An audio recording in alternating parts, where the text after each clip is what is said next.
Welcome to Neil's on Dynasty. Please like, share, and subscribe. Be kind, helpful, grateful. Buy yourself some silver and some platinum. You won't regret it.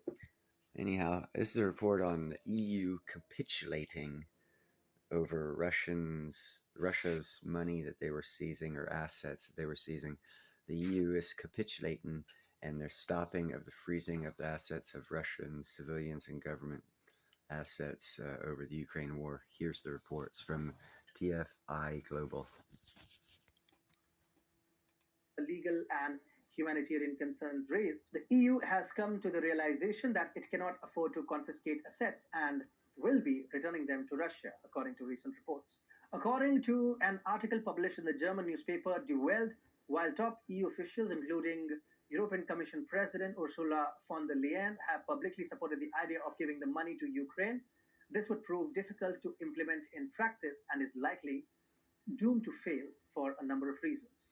For example, the frozen reserves of the Russian central bank, which are believed to total 300 billion euros, are spread throughout Europe and deposited in numerous accounts, often with no direct link to Moscow, Duell explained.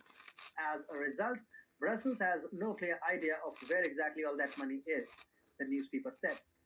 According to the internal documents seen by De Welt, the European Commission came to the sobering conclusion, that the frozen reserves must not be touched because one day when the war is over, they will have to be returned to Russia.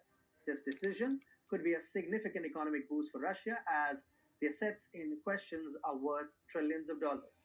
Furthermore, the assets were intended to be used for Ukraine's war efforts and reconstruction, which will not be possible now, further increasing Russia's military advantage. The EU state of affairs reminds me of this famous adage: a false bravado is like a poorly constructed building. It may appear strong and imposing, but it will ultimately crumble under the weight of its own inadequacies. Make no mistake, thousands of lives could have been saved if the European nations were sensible enough to mediate a negotiation between the Kremlin and Kiev rather than further instigating the conflict.